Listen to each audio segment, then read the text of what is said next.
I am Arunachal Pradesh Catholic Association President. So this Salon TV is very good, but we show in the TV that it is in Malayali only. That is not good. So English and Hindi also we translated. That will be better. Okay. Thank you.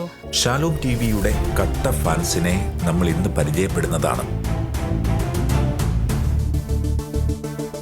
Shalom ടിവിയെ സ്നേഹിക്കുന്ന അനേകർ ഈ അരുണാചൽ പ്രദേശിൽ ഉണ്ട് എന്നറിഞ്ഞപ്പോൾ വലിയ സന്തോഷം തോന്നി.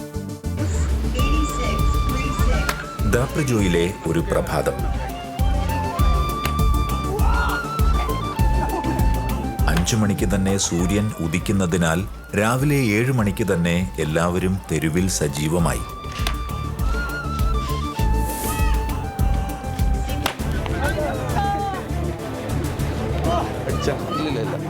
ദൈവാനുഗ്രഹത്താൽ പാറയുടെ ചീള് തെറിച്ച് ക്യാമറയിലോ ഞങ്ങളുടെ ശരീരത്തോ കൊണ്ടില്ല.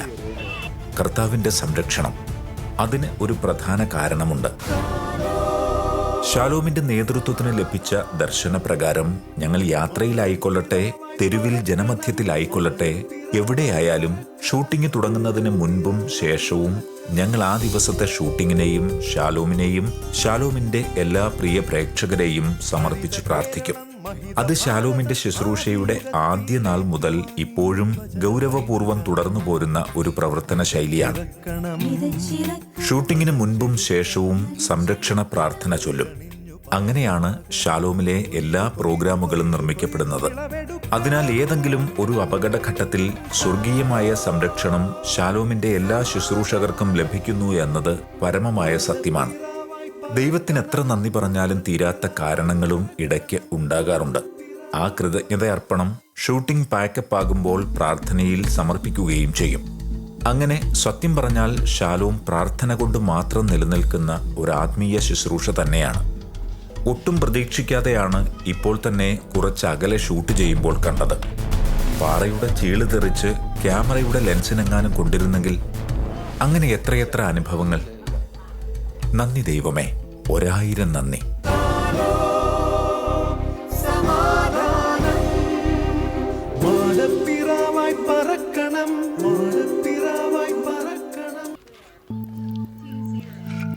ദാപ്രജോയിലെ നല്ല ഒരു വിഭാഗം ജനം അധ്വാനിക്കുന്നവരാണ്. സുബാൻസിരി നദിയിൽ നിന്നും വാരിക്കൂട്ടിയ ഈ ഉരുളൻ പാറകൾ ഉപയോഗിച്ചാണ് ഇവിടെയുള്ള എല്ലാ കെട്ടിടങ്ങളും ഇവിടുത്തെ ദേവാലയവും പണിഞ്ഞിരിക്കുന്നത്. അതുപോലെ തന്നെ ഇവിടെയും ഒരു ചെറിയ വിഭാഗം യുവജനം ജീവിതം വെറുതെ ഇരുന്ന് ആസ്വദിക്കുന്നവരുമുണ്ട്.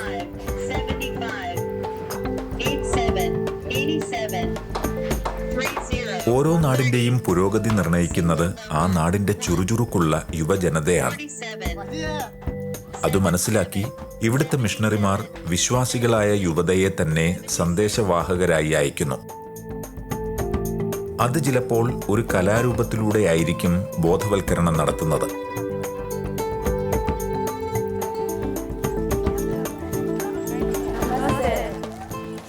Welcome to Daporijo.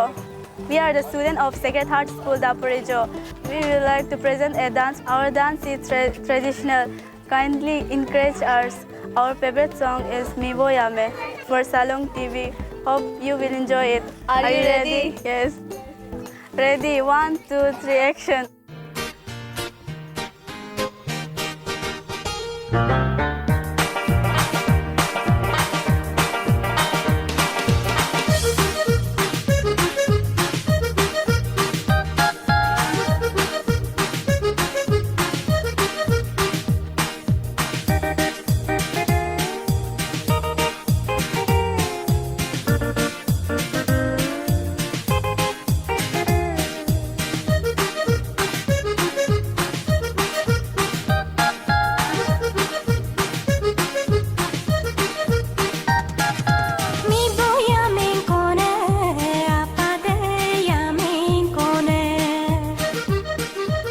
ഇതിപ്പോൾ ഷാലോമിന്റെ പ്രേക്ഷകർക്കു വേണ്ടിയാണ് ഇവർ സ്നേഹപൂർവ്വം ഇവിടെ നൃത്തം അവതരിപ്പിക്കുന്നത്.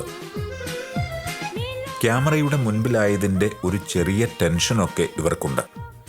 എന്തായാലും ഷാലോം TV ഇവിടെ എത്തിയെന്നറിഞ്ഞപ്പോൾ ഇവർ നൃത്തം അവതരിപ്പിക്കാൻ അണിഞ്ഞൊരുങ്ങി വന്നതാണ്.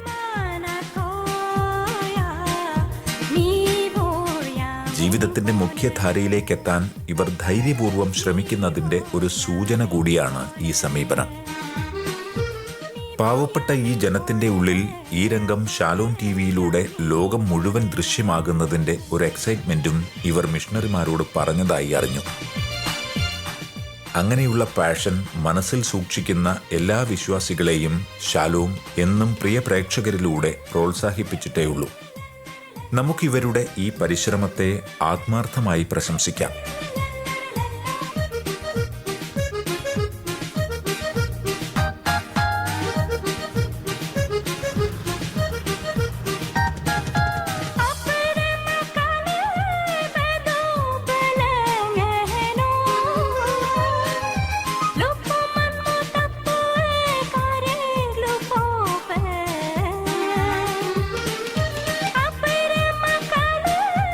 ഈ വിദ്യാർത്ഥിനികൾ എല്ലാവരും തന്നെ വിദൂര ഗ്രാമങ്ങളിൽ നിന്നും പഠനത്തിനു വേണ്ടി മാത്രം ഈ പട്ടണത്തിൽ എത്തിച്ചേർന്നവരാണ്. എല്ലാവരും തന്നെ വിദ്യാഭ്യാസത്തിന്റെ പവർ എന്താണെന്ന് മിഷണറിമാരിൽ നിന്നുമാണ് മനസ്സിലാക്കിയത്. ഇവർ അതിനുവേണ്ടി എന്ത് ത്യാഗവും സഹിക്കും. മിഷണറിമാർ പറയുന്നത് ഈ ജനതയ്ക്ക് ഇത്രമാത്രം വിശ്വാസവും തീഷ്ണതയും ലഭിച്ചത് ഇവിടെ സേവനമനുഷ്ഠിച്ച അൽമായരിൽ നിന്നുമാണെന്നാണ്. അങ്ങനെയാണല്ലോ അരുണാചൽ മിഷൻ അൽമായരുടെ മിഷനാണെന്ന് ഇവിടുത്തെ മിഷണറിമാർ തന്നെ വിശേഷിപ്പിക്കുന്നത്.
സൂപ്പർ, അടിപൊളി, വളരെ നന്നായിരിക്കുന്നു മക്കളെ.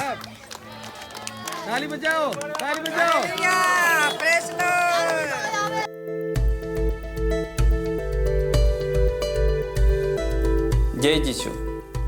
അരുണാചൽ മിഷനിലെ ഒത്തിരി മനുഷ്യരെ നമ്മൾ പരിചയപ്പെട്ടു. ഒത്തിരി വൈദികരായിട്ടുള്ള മിഷണറിമാരെ നമ്മൾ വൈദികനും സന്യസ്തരുമായിട്ടുള്ള മിഷണറിമാരെ നമ്മൾ ഈ ദിവസങ്ങളിൽ പരിചയപ്പെടുകയായിരുന്നു.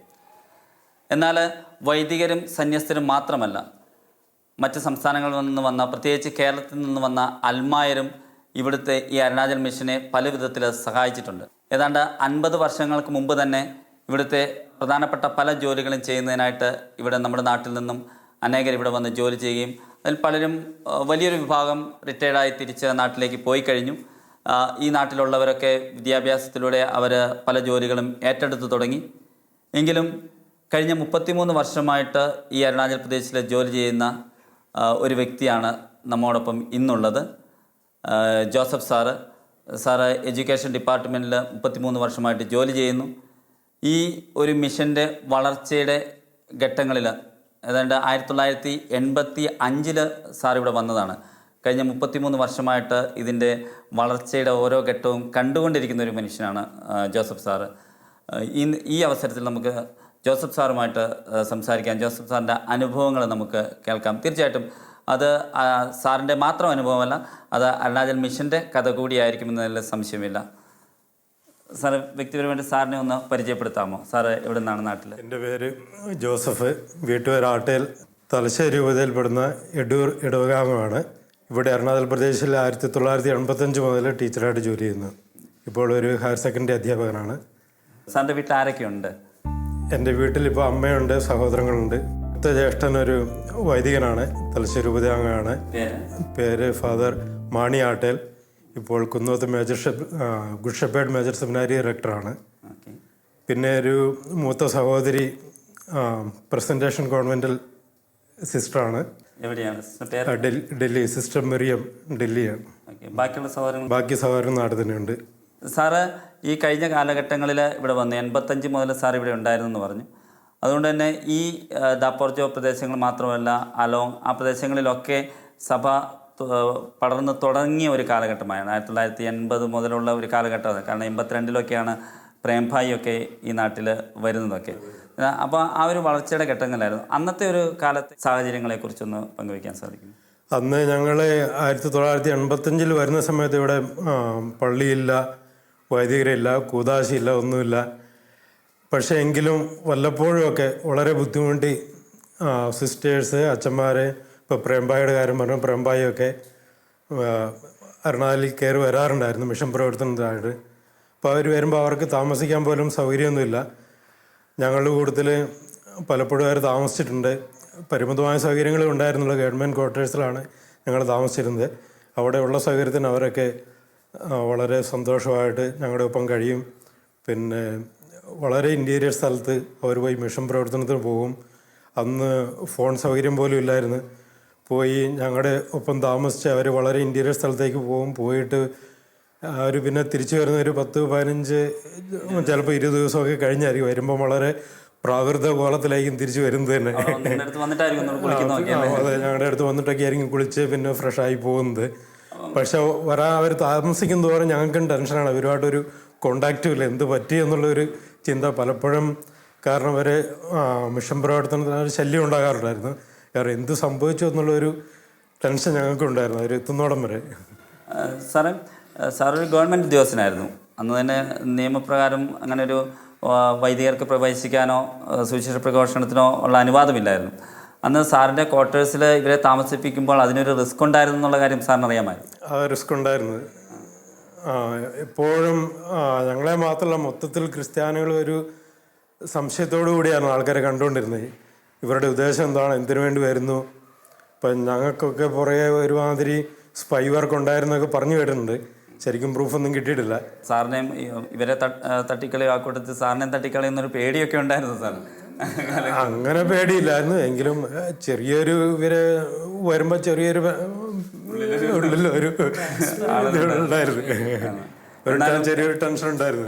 എന്നാലും അവർ വരാനായിട്ട് കാത്തിരിക്കുന്നുണ്ടായിരുന്നു. അതെ, തീർച്ചയായും കാത്തിരിക്കുന്നുണ്ടായിരുന്നു. അപ്പോൾ അവർ അന്ന് പള്ളികളൊന്നുമില്ല, കുർബാനയെല്ലാം പോലും സൗകര്യമില്ല. ഞങ്ങളുടെയൊക്കെ ക്വാർട്ടേഴ്സിൽ വെച്ച് പിന്നെ ചെറിയ റൂമിൽ വെച്ച് കുർബാന. അന്ന് കാത്തലിക്സ് വളരെ കുറവായിരുന്നു. ക്രിസ്ത്യൻസ് പല ഉണ്ടായാലും കാത്തലിക്സ് വളരെ കുറവായിരുന്നു. മലയാളികൾ ഒരു 5-6 കാത്തലിക്സ് ഉള്ളവരെയൊക്കെ കൂട്ടി അവിടെ കുർബാന ചെല്ലുമ്പോൾ പിന്നെ കുർബാനകൾ വീഞ്ഞില്ല. വീഞ്ഞിന് പകരം കട്ടൻ ചായ ഉണ്ടാക്കിയിട്ട് വീഞ്ഞിൻ്റെ കളറിലെ കട്ടൻ ചായ പോലും വീഞ്ഞാക്കി ഞങ്ങൾ ഉപയോഗിച്ചിട്ടുണ്ട് കുർബാനയ്ക്കൊക്കെ. അത് ശരി. അന്ന് വന്ന വൈദികരെ അല്ലെ സാർ ഓർക്കുന്ന ചിലരൊക്കെ പറയാമോ ആ കാലഘട്ടത്തിൽ? ആ കാലഘട്ടത്തിൽ കൂടുതൽ വന്നിരിക്കുക MSFS ഫാദേഴ്സാണ്. ഒരു ഫാദർ ലൂക്കോസ്, ഫാദർ ജോൺ, ഫാദർ ലൂക്കോസ് ഇപ്പോഴുണ്ട്. പിന്നെ പ്രേംഭായി വരുമായിരുന്നു. പിന്നെ കുറച്ച് ഹോളി ക്രോസ് സിസ്റ്റേഴ്സ് വരുമായിരുന്നു. പിന്നെ സിസ്റ്റർ ഡൊറോത്തി സിസ്റ്റർ തെരേസ, കുറച്ചുപോലൊക്കെ പേര് മറന്നുപോയി. എങ്കിലും അവരുമായിട്ടൊക്കെ ഉള്ളൊരു നല്ലൊരു ബന്ധം ഉണ്ടായിരുന്നു. നല്ല ബന്ധം ഉണ്ടായിരുന്നു. സാറേ, ഇപ്പം ഇവിടെ ഈ ദാപ്പോർജോ ഏരിയയിൽ ആയിട്ട് എത്ര വർഷമായി? ദാപ്പോർജോ ഏരിയ ആയിട്ട് 22 വർഷമായി. 22 വർഷമായിട്ട് ഇവിടെ തന്നെയാണ്. അപ്പം ഗവൺമെൻറ് സർവീസിലാണല്ലോ, അപ്പോൾ സ്വാഭാവികമായിട്ടും സാറിന് ട്രാൻസ്ഫർ ഒക്കെ ഉണ്ടാവേണ്ടതാണല്ലോ. സാറെന്താ ഇവിടെ തന്നെ വേണ്ട? ട്രാൻസ്ഫർ ഉണ്ടായിരുന്നു, 2 പ്രാവശ്യം ട്രാൻസ്ഫർ വന്നിരുന്നു. പക്ഷേ ഇവിടുത്തെ നാട്ടുകാർ വിട്ടില്ല. അവർ പോകണ്ടെന്ന് പറഞ്ഞ് അവർ തന്നെ ഇനിഷ്യേറ്റീവ് എടുത്ത് ട്രാൻസ്ഫർ ക്യാൻസൽ ചെയ്തു തന്നു. അതുകൊണ്ട് ഇവിടെ തുടരേണ്ടി വന്നു. അതെ, അതുകൊണ്ട് തുടരുന്നതാണ്. തീർച്ചയായിട്ടും ഈ മനുഷ്യരെ സ്നേഹിക്കുമ്പോൾ അവരെ എന്തുമാത്രം അധികമായിട്ട് സ്നേഹിക്കുന്നു എന്നുള്ളതാണ് സാറിൻ്റെ ജീവിതം നമുക്ക് കാണിച്ചു തരുന്നത്. അതുപോലെ തന്നെ സാറ് ഈ ഒരു സർവീസിൽ ഈ ഒരു പ്രദേശത്ത് എല്ലാവരും പറയും വളരെ ബുദ്ധിമുട്ടുള്ളൊരു നാടാണ്, ഇവിടെയൊക്കെ വന്ന് ജീവിക്കാൻ വലിയ പാടാണ് എന്നൊക്കെ പറയുമ്പോഴും പലരും VRS ഒക്കെ എടുത്ത് തിരിച്ചു പോയവരൊക്കെ ഉണ്ട്. പക്ഷേ എന്നിട്ടും സാർ ഇതിനകത്ത് പിന്നെയും ഇവിടെ തുടരുന്നത് എന്തുവാ? സാറിന് ഇത് ബുദ്ധിമുട്ടായിട്ട് തോന്നിയിട്ടില്ലേ? അല്ലെങ്കിൽ എന്തെങ്കിലും പ്രത്യേകിച്ച് കാരണമുണ്ടോ? അല്ലെങ്കിൽ സാറിനിപ്പം ഇനി ഇവിടെ തുടരുന്നതിലൊരു സന്തോഷം സാർ അനുഭവിക്കുന്നുണ്ടോ? തീർച്ചയായിട്ടും എനിക്ക് സന്തോഷമാണ് തുടരുന്നതിൽ. ബുദ്ധിമുട്ടുണ്ടെന്ന് പറയുന്നത് സത്യമാണ്. പ്രത്യേകിച്ച് യാത്രാ ബുദ്ധിമുട്ടുകളൊക്കെ ഉണ്ട്. വരുന്ന വളരെ റിമോട്ടായിട്ടുള്ള സ്ഥലമാണ്. എങ്കിലും ഞാൻ ചെയ്യുന്ന ജോലി പഠിപ്പിക്കുക എന്നുള്ളതാണ്. പ്രത്യേകിച്ച് പഠിപ്പിക്കുമ്പം അതും മറ്റു ഉന്നത വിദ്യാഭ്യാസത്തിന് മറ്റു വളരെ സൗകര്യമൊന്നും ഇല്ലാത്തൊരു നാട്ടിലെ കുഞ്ഞുങ്ങളെ പഠിപ്പിക്കുമ്പോൾ എനിക്ക് വളരെ സന്തോഷമുണ്ട്, സംതൃപ്തിയുണ്ട്. അവർക്കും അതിൻ്റെ ഒരു നന്ദിയുണ്ട്. ഞങ്ങൾക്ക് മിഷന് വേണ്ടിയിട്ട്, ക്രിസ്ത്യൻ മിഷന് വേണ്ടിയിട്ട് കാര്യമായിട്ടൊന്നും ചെയ്യാൻ പറ്റില്ല. എങ്കിൽ പോലും ഞങ്ങൾ അഭിമാനത്തോടു കൂടി പറയാൻ പറ്റുന്ന ഒരു കാര്യമുണ്ട്. അവരുടെ മുമ്പ് ഞങ്ങൾ ക്രിസ്ത്യാനികളായിട്ട് ഞങ്ങൾ ജീവിച്ചു. ഞങ്ങൾക്ക് പള്ളിയില്ലായിരുന്നു, കുർബാനയില്ലായിരുന്നു, കൂദാശയൊന്നും ഇല്ലായിരുന്നു. പക്ഷെ ഞങ്ങൾ എന്നും ജീവിച്ച ക്രിസ്ത്യാനിയായിട്ടാണ് ഇവിടെ ജീവിച്ചത്. അത് ഞങ്ങൾക്ക് അഭിമാനത്തോടു കൂടി എന്നും ആരുടെ മുമ്പിൽ പറയാൻ പറ്റുന്നൊരു കാര്യമാണ്. അല്ല, അങ്ങനെ പറയുന്ന ഒരാൾക്ക് ഞാനൊന്നും ചെയ്തില്ല എന്ന് പറയാൻ പറ്റിയല്ലോ. കാരണം അതാണല്ലോ കർത്താവ് ആവശ്യപ്പെട്ടിരിക്കുന്നത്. നമ്മളോട് ജീവിതം കൊണ്ട് കാണിച്ചു കൊടുക്കാനാണ് പറഞ്ഞത്. തീർച്ചയായിട്ടും അത് തന്നെയാണ് വലിയൊരു സന്ദേശമായിട്ട് നമ്മുടെ മുമ്പിൽ ഉള്ളത്. സാറിന് ഈ കാലഘട്ടത്തിൽ ഗവൺമെൻറ് അംഗീകാരങ്ങൾ എന്തെങ്കിലും കിട്ടിയിട്ടുണ്ടോ സാറിന്? ഗവൺമെൻറ് അംഗീകാരം എനിക്ക് 2 വർഷം മുമ്പ് ബെസ്റ്റ് ടീച്ചറിനുള്ള സ്റ്റേറ്റ് അവാർഡ് കിട്ടിയിരുന്നു. 2 വർഷം മുമ്പ്. 2 വർഷം മുമ്പ് ഈ ഒരു ഡെഡിക്കേറ്റഡ് സർവീസിനുള്ളൊരു അംഗീകാരം സാറിനെ തേടി എത്തി എന്നുള്ളതും അതും ദൈവത്തിൻ്റെ ഒരു അനുഗ്രഹമായിട്ട് നമ്മൾ കാണുന്നുണ്ട്. സാറ് വേറെ മറ്റൊരു കാര്യം എനിക്ക് ചോദിക്കാനുള്ള ഇതാണ്, സാറിന് ഒരു 33 വർഷത്തെ ഒരു കാലഘട്ടമുണ്ട്. ഒരിക്കലും അധികം കത്തോലിക്കർ അധികം ഇല്ലായിരുന്ന, ക്രിസ്ത്യാനികൾ അധികം ഇല്ലായിരുന്ന ഒരു കാലഘട്ടം. ഇന്നെന്നാൽ ഒത്തിരി കൂടുതലായിട്ടുള്ള ഈ നമ്മളിപ്പോൾ ഇരിക്കുന്ന ദാപ്പോർജോ ഇടവകയിൽ തന്നെ ഈ ഒരു ഗ്രാമത്തിൽ തന്നെ 450ഓളം കുടുംബങ്ങളുണ്ടെന്നാണ് അച്ഛൻ പറഞ്ഞത്. അപ്പം അത്രയും പേരായിട്ട് വളർന്നു. അപ്പം ഈ ഒരു വൈദികരും സന്യസ്തരും എല്ലാം ഇവിടെ വന്നിട്ട് ചെയ്ത പ്രവർത്തനത്തിൻ്റെ ഫലമായിട്ടാണ് ഇത് സംഭവിച്ചത്.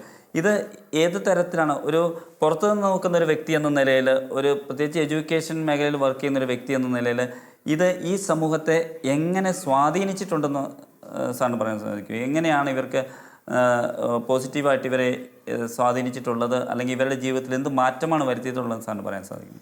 വളരെ അധികം മാറ്റങ്ങൾ വരുത്തിയിട്ടുണ്ട്. തുടക്കത്തിൽ ഞാൻ പറഞ്ഞിരുന്നല്ലോ, തുടക്കത്തിൽ പള്ളിയൊന്നും ഇല്ല. ആ സമയത്തും ഇവിടെ ഈ ക്രിസ്ത്യൻ ബാപ്റ്റിസ്റ്റ് ചർച്ചൊക്കെ ഉണ്ടായിരുന്നു. നാഗാലാൻഡിൽ നിന്നുള്ള മിഷണറീസൊക്കെ വന്ന് തുടങ്ങി. ഞാനും ബാപ്റ്റിസ്റ്റ് പള്ളിയിലൊക്കെ പോയിട്ടുണ്ട്. പക്ഷേ അന്ന് ക്രിസ്ത്യാനികൾ വരുന്നെന്ന് പറയുന്ന ആൾക്കാർ വളരെ പുച്ഛത്തോടു കൂടി കണ്ടിരുന്നത്. ഇവരുടെ ഇടയ്ക്ക് തന്നെ ഏറ്റവും റിജക്റ്റഡ് ആയിട്ടുള്ള ആൾക്കാർ പോയിരുന്നതാണ് ക്രിസ്ത്യൻ പള്ളികൾ. പക്ഷേ ഇന്ന് ആ സിറ്റുവേഷൻ മാറി. ഇന്ന് സമൂഹത്തിൽ ഉന്നതന്മാരെല്ലാം ക്രിസ്ത്യൻസായി. പലരും കാത്തലിക്സാണ്.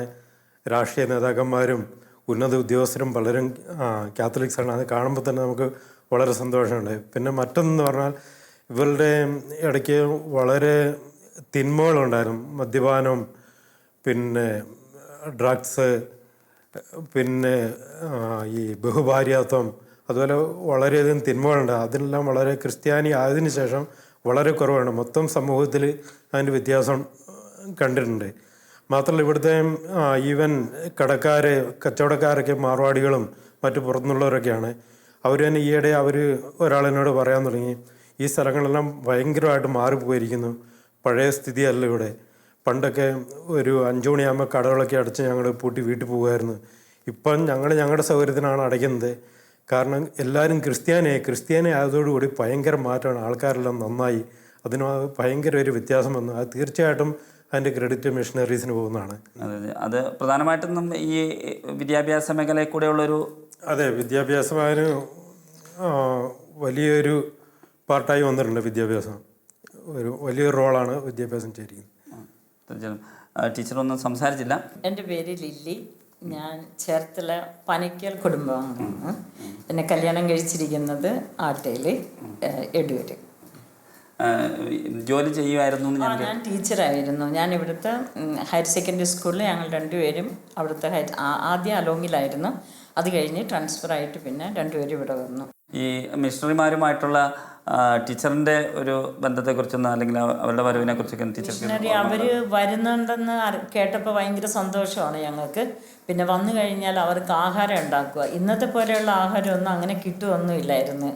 പിന്നെ ഞങ്ങളുള്ളത് കൊണ്ട് ഞങ്ങൾ ഉണ്ടാക്കുക, അവരതിൽ ഒത്തിരി സംതൃപ്തിയോടുകൂടി കഴിച്ച് അങ്ങനെ പോകും. പിന്നെ ആ സിസ്റ്റേഴ്സായി ഭയങ്കര ക്ലോസ് ആയിരുന്നു. ഈവൻ ബ്രദേഴ്സും ഉണ്ടായിരുന്നു. അവരൊക്കെ വന്ന് അവിടെ പരിപാടി അവതരിപ്പിക്കൽ, അങ്ങനെ ഒരു സംഭവം ഞാൻ ഇപ്പോഴും ഓർക്കുന്നു. അവിടെ ടൗൺ ഹാളിൽ പരിപാടി നടന്നുകൊണ്ടിരിക്കുക ഡിസംബറിൽ. അപ്പം ഞങ്ങൾ ഇതുപോലെ നല്ല തണുപ്പാണ്, ഞങ്ങൾ കംപ്ലീറ്റ് ഡ്രസ്സെല്ലാം ഷാളും അങ്ങനെ എല്ലാം മൂടി പോയിച്ചിരിക്കുക. അപ്പം ഉടനെ വന്നിട്ട് പ്രേംവായി വന്ന് പുറകിൽ വന്നിട്ട് പറഞ്ഞ്, ജോസ്, ലില്ലി എത്രയും വേഗം ഇവിടെ നിന്ന് പോയിക്കോ, പുറകിൽ CID മാരുണ്ടെന്ന് പറഞ്ഞു. പിന്നെ ഞങ്ങൾ രണ്ടുപേരും അവിടെ നിന്ന് ഒരു ഏറ്റവും ഓട്ടമായിരുന്നു ഞങ്ങളുടെ ക്വാർട്ടേഴ്സിലേക്ക്. അവിടെ ചെന്നാണ് ശ്വാസം വിട്ടത്. അങ്ങനെ ഒരു സംഭവം ഉണ്ടായിരുന്നു. അതിന് കാരണം എന്ന് വെച്ചാൽ നമ്മൾ മിഷൻ പ്രവർത്തനം ആ സമയത്ത് നമ്മൾ അതിനകത്ത് ഇൻവോൾവ് ആയാൽ നമുക്ക് ട്രാൻസ്ഫർ കിട്ടും. അങ്ങനെ ഒരിക്കൽ എനിക്ക് വന്നതായിരുന്നു. അവർ ഡ്രസ്സ് ഇട്ട് വരുന്നതെല്ലാം പേടിച്ചു വരുന്ന ഒരു സ്ഥിതി ആയിരുന്നു. ട്രൈബൽ ഡ്രസ്സിലായിരുന്നു അവർ വരുന്നത്. ഗാല പോലത്തെ വസ്ത്രം എടുത്തിട്ട് ഷോള് പൊതിച്ച് പിന്നെ തലയിൽ മഫ്ലർ എല്ലാം പൊതിച്ചിട്ടാണ് അവർ വന്നുകൊണ്ടിരുന്നത്. അവിടെ അവരെ സിസ്റ്റേഴ്സാണെന്ന് ഒരു വിധത്തിലും നമുക്ക് മനസ്സിലാക്കാൻ പറ്റത്തില്ല. ആ വിധത്തിലായിരുന്നു അവർ വന്നത്. അന്ന് വന്നിരുന്ന സിസ്റ്റേഴ്സ് അച്ഛന്മാരൊക്കെ ആയിട്ട് പിന്നീട് ബന്ധം? പിന്നീട് ഞങ്ങൾ ശിലാപത്രി ചെന്ന് സിസ്റ്റർ ഡൊറോത്തിയെ പിന്നീട് കോണ്ടാക്ട് ചെയ്തായിരുന്നു. അതുപോലെ സിസ്റ്റർ തെരേസ, അങ്ങനെയൊക്കെ ഞങ്ങൾ. കഴിഞ്ഞ ദിവസം സിസ്റ്റർ ഡൊറോത്തി ഞങ്ങളുടെ കൂടെ ഉണ്ടായിരുന്നു. ദിവസങ്ങൾ ഇനി ഞങ്ങളുടെ സിസ്റ്റർ ഡൊറോത്തിയെ കാണും. തീർച്ചയായിട്ടും നിങ്ങളുടെ അന്വേഷണം അറിയിക്കാം. അനേകർ ഇതുപോലെ ഇവർ അതിൽ 2 പേര് മാത്രമാണ്. ഇതുപോലെ അനേകർ ഈ മിഷൻ പ്രദേശത്ത് പ്രവർത്തിക്കുന്നുണ്ട്. മിഷന്മാരെ സഹായിച്ച അൽമായർ ഉണ്ട്. തീർച്ചയായിട്ടും ഇവരുടെ സാന്നിധ്യം നമുക്ക് വളരെ വലിയ അനുഗ്രഹമായി. ഇവർ ഈ ഒരു ഇൻ്റർവ്യൂവിന് വേണ്ടിയിട്ട് ഇവരുടെ സ്ഥലത്ത് നിന്ന് കുറച്ച് ദൂരെയാണ്. ദൂരം എന്ന് പറഞ്ഞാൽ കിലോമീറ്ററൊക്കെ നമ്മുടെ നാട്ടിൽ പറയുകയാണെങ്കിൽ 12 കിലോമീറ്ററേ ഉള്ളൂ. പക്ഷേ ഇവിടം വരെ എത്താനായിട്ട് 1 മണിക്കൂർ എടുക്കും. അതുകൂട്ട് റോഡ്. കഴിഞ്ഞ ദിവസം ഞങ്ങളും ആ റോഡിൽ കൂടെ തന്നെ വന്നത്. ഇത്രയും ബുദ്ധിമുട്ട് ഏറ്റെടുത്തുകൊണ്ട് ഈ ഒരു കാര്യത്തിനായിട്ട് അവരോട് വന്നതിന് ഞാൻ പ്രത്യേകം അവർക്ക് നന്ദി പറയുന്നു. ശാലോം ടീമിൻ്റെ പേരിൽ പ്രത്യേകം നന്ദി. ദൈവം നിങ്ങൾ 2 പേരെയും സമൃദ്ധമായിട്ട് അനുഗ്രഹിക്കട്ടെ. ജയ് ജീശു. ജയ് ജീശു. എല്ലാവർക്കും ജയ് ജീശു.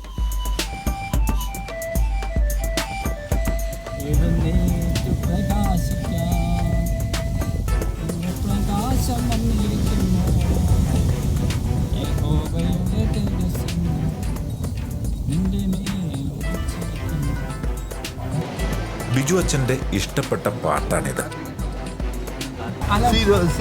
Big rock. I think rock there.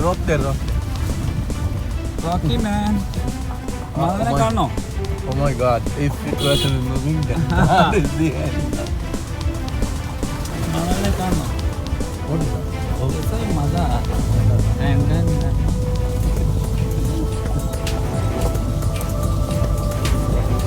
Where is the thermopole? Mission യാത്രയിൽ അപ്രതീക്ഷിതമായി വരുന്ന പ്രതിസന്ധികളെ ചങ്കൂറ്റത്തോടെ നേരിടാനുള്ള ആത്മധൈര്യത്തിനു വേണ്ടി പരിശുദ്ധ ദൈവമാതാവിന്റെ തിരുസ്വരൂപം യാത്രയിലുടനീളം അച്ഛൻ നെഞ്ചോട് ചേർത്തുകൊണ്ടായിരുന്നു മിക്കവാറും വണ്ടിയിലിരുന്നത്. ഒരു മിഷണറി എങ്ങനെയൊക്കെ പ്രതികൂല ഘട്ടങ്ങളെ അഭിമുഖീകരിക്കണം എന്ന് പഠിപ്പിക്കുന്ന ഒരു മിഷൻ യാത്ര കൂടിയായിരുന്നു അച്ഛനോടൊപ്പമുള്ള മിക്ക യാത്രകളും.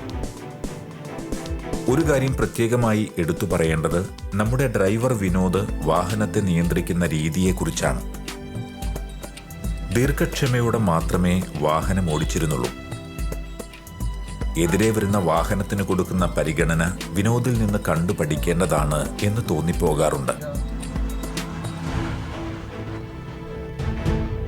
യാത്രയിൽ കാണുമ്പോൾ മനസ്സിലാകും എവിടെയാണ് അപകടം പതിയിരിക്കുന്നത് എന്ന്. നമുക്ക് പെട്ടെന്നൊന്നും മനസ്സിലാവുകയില്ല. അതെവിടെയും സംഭവിക്കാം, ഏത് നിമിഷത്തിലും അഭിമുഖീകരിക്കാൻ. ഇങ്ങനെയൊക്കെയുള്ള ദൃശ്യങ്ങൾ കാണുമ്പോൾ അത് ഓർമ്മപ്പെടുത്താൻ വേണ്ടിയുള്ളതാണെന്ന് തോന്നിപ്പോകും. അതുകൊണ്ട് മിഷണറിമാരും പ്രത്യേകം പറയാറുള്ള പ്രധാന കാര്യം, നമ്മൾ എവിടെ വാഹനം ഓടിക്കുമ്പോഴും നമ്മുടെ ചിന്തയെയും മനസ്സിനെയും നിയന്ത്രിച്ചേ മതിയാകൂ. കാരണം സ്റ്റിയറിംഗ് പിടിക്കുമ്പോൾ വാഹനത്തിലുള്ള എല്ലാവരുടെയും ജീവൻ ആ കരങ്ങളിലാണെന്ന് പ്രധാനമായും ഓർമ്മിക്കേണ്ടതുണ്ട്. അല്പം അശ്രദ്ധ മതി എന്തും സംഭവിക്കാൻ. നമുക്ക് ബ്രദറിന്റെ റിപ്പോർട്ടിംഗ് ശ്രദ്ധിക്കാം. The accident that you are witnessing over here has happened a few months ago. It is 5 kilometers away from Mughali, and it is on the way as we are traveling to Bausmila from Daupurja, barrier of Evil Valley. From there, as we are traveling towards Bausmila, we found this accident. Well, the roads of Arunachal is not safe to drive so fast, so drive slow and save your life. And if you were to be driving fast, then definitely such kind of accidents can prone to happen on these roads. So drive safe and safe journey. And this is Campan Chinnam reporting for Shalom TV. നന്ദി brother ക്യാമ്പൻ. Brother പറഞ്ഞതുപോലെ വേഗത അമിതമാകുമ്പോഴാണ് അപകടം കൂടുതലും സംഭവിക്കാനുള്ള പ്രധാന കാരണം. അരുണാചലിലെ റോഡിന്റെ മിനുക്കിയ മുഖമാണ് ഇത്. ഇവിടെ ഇങ്ങനെയെങ്കിലും യാത്ര ചെയ്യാൻ പറ്റുന്നുണ്ടല്ലോ, അതുതന്നെ മഹാഭാഗ്യമെന്നാണ് മിഷണറിമാർ പറയുന്നത്.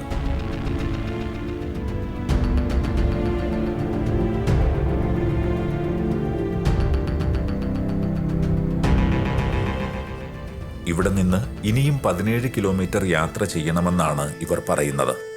അതായത് 2-2.5 മണിക്കൂർ യാത്ര. ക്രിസ്ത്യൻ ഫാദർ എന്നാണ് മറ്റു ഗോത്രത്തിലെ ജനങ്ങൾ സ്നേഹപൂർവ്വം മിഷണറിമാരെ വിളിക്കുന്നത്. ഇവർ കാട്ടിലെവിടെയോ വേട്ടയാടാൻ പോയിട്ട് വരുന്ന വഴിയാണെന്ന് തോന്നുന്നു. ഒരു കാര്യം, നാം ഇപ്പോൾ അരുണാചൽ മലനിരകളിലെ കൊടുങ്കാട്ടിന് നടുവിലാണെന്ന് മാത്രം മനസ്സിലായി. കാട്ടിനുള്ളിലുള്ള ഒരു കൃഷിയിടം നമുക്കിപ്പോൾ കാണാം. മറുവശത്ത് കാണാം കാട്ടുവാഴ മാത്രമുള്ള ഒരു കാട്.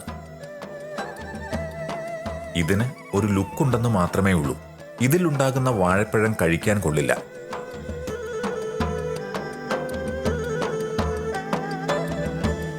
നല്ല ഉയരമുള്ള ഒരു പ്രദേശത്തെത്തിയപ്പോൾ കണ്ട ഒരു മനോഹരമായ കാഴ്ച. എങ്ങനെയുണ്ട് അരുണാചലിന്റെ ഭംഗി? നമ്മളിപ്പോൾ ബോസിംല ഗ്രാമത്തിന്റെ അതിർത്തിയിലെത്തിയെന്ന് തോന്നുന്നു. ലോവർ സുബാൻസിരിയിലുള്ള ഒരു ഗ്രാമമായതിനാൽ ബോസിംല അല്പം താഴ്ന്ന പ്രദേശമാണെങ്കിലും 1500 മീറ്റർ ഉയരത്തിലാണ് ബോസിംല സ്ഥിതി ചെയ്യുന്നത്. അവിചാരിതമായിട്ടായിരുന്നു ഷാലോമിന്റെ ആ കട്ട ഫാൻസിനെ വഴിയിൽ കണ്ടുമുട്ടിയത്. This Selam TV is very good, but we saw in TV that it is in Malay only. That is not good. So English and Hindi also we translated. That will be better. How do you like to translate it? Your program or subtitles? No, if subtitle. At least subtitle. If you give in English, so we can translate in on our dialect also. That is be. ഇവർ പറയുന്നത് എല്ലാ പ്രോഗ്രാമിനും English subtitles വേണമെന്നാണ്. ചേച്ചി പറയുന്നത് ബുദ്ധിമുട്ടാണെങ്കിൽ വചനപ്രസംഗത്തിന്റെ സമയത്തെങ്കിലും English subtitle കാണിക്കാമോ എന്നാണ്. I am Arunachal Pradesh Catholic Association President. Myself Tao Tevin Thomas. I am from native place is Buasamna Parish. But now I am residing in Itanagar, St. Mary Parish. വടക്ക് കിഴക്കൻ സംസ്ഥാനങ്ങളിലുള്ള ഷാലോമിനെ സ്നേഹിക്കുന്ന നല്ല ഒരു വിഭാഗം വിശ്വാസികളുടെ ഒരു പ്രധാന ആവശ്യമാണ് ഇംഗ്ലീഷ് സബ്ടൈറ്റിൽ. കാര്യം ശരിയാണ്. മാധ്യമത്തിലൂടെ ലഭിച്ചുകൊണ്ടിരിക്കുന്ന ആത്മീയതയുടെ ആനന്ദം നമ്മൾ മലയാളികൾക്ക് ദിനംതോറും ഒരു കുറവും കൂടാതെ ടിവിയിലൂടെ ലഭിക്കുന്നതിനാൽ ഇവിടുത്തെ ജനങ്ങളുടെ ആവശ്യം നാം അറിയാതെ പോകുന്നു. തീർച്ചയായും ഈ ആവശ്യം ഷാലോം ടിവിയുടെ നേതൃത്വത്തിലുള്ളവരുടെ ശ്രദ്ധയിൽപ്പെടുത്തുന്നതാണെന്ന് ഉറപ്പു നൽകി.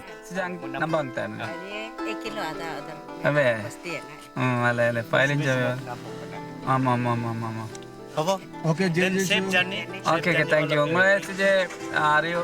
Nopin, Palin, Seppa, Nerikam, Melanyang Katar, Menkyo.